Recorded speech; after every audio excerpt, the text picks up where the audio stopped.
everybody, Brina Ballerina here to teach you about Nurdles.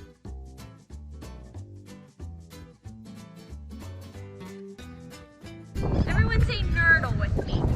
Nurdle, alright? Nurdle is a pre-production plastic that's used in a lot of companies when making plastic products. A lot of the plastic pollution that you think of regularly are like plastic bottles or things left on the beach like frisbees or plastic bags or ice bags or even crazy things like forks and straws and things like that.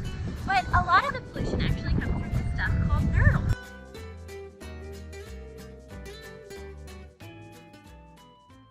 The problem with Nurdles is they're really, really tiny.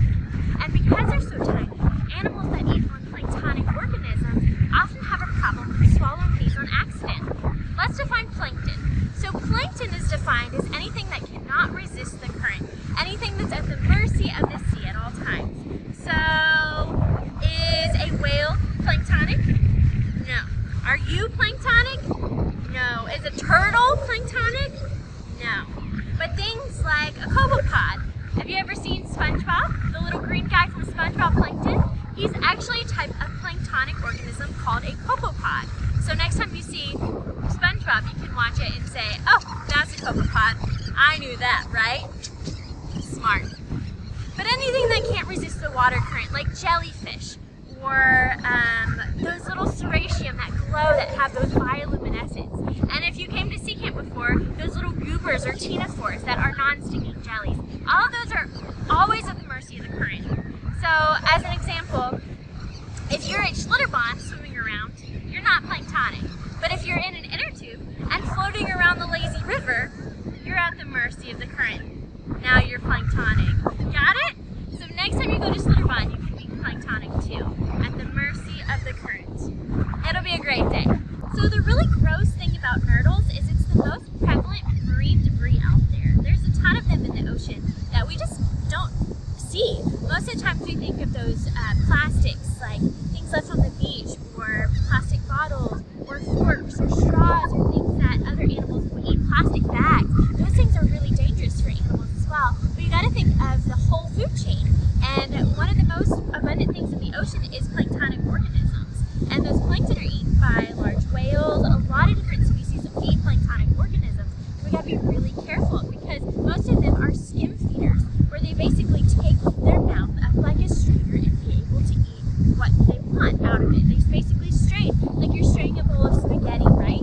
You take the noodles and you boil the water and you get it all mixed up and it's all in one bowl, and then you pour it through a strainer, right? And the strainer keeps the noodles in and lets all the water go out. That's how filter feeders feed. That's how they get their food. They get what they want. With whales, they have baleen that traps everything else. Sponges even filter feed. There's a ton of different animals that do it. Oysters as well, my favorite animal.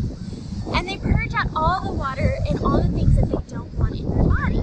So whenever they have Nurdles are the exact same size, and so it has a little bit of confusion.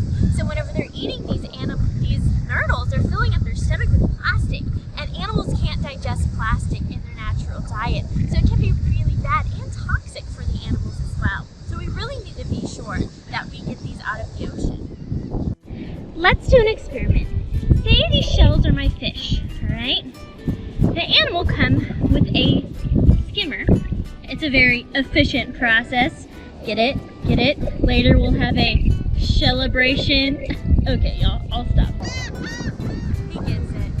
So say the animal comes in with a strainer-like process of getting food. They'll come through and they'll strain out all the things that they don't want.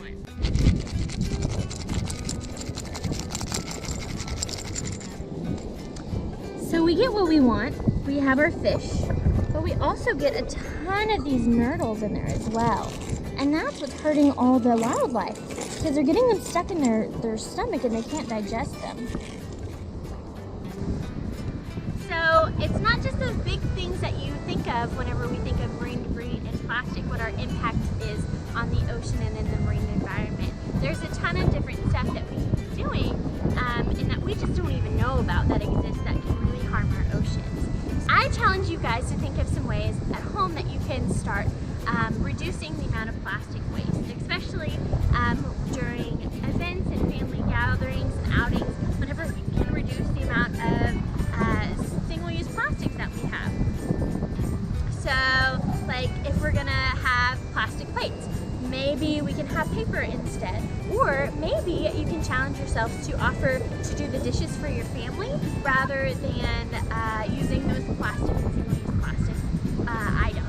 So those are just some suggestions, even recycling at the home. But the first step is to reduce the demand of these products. Thanks everybody for learning with me. We'll see you next time. Bye!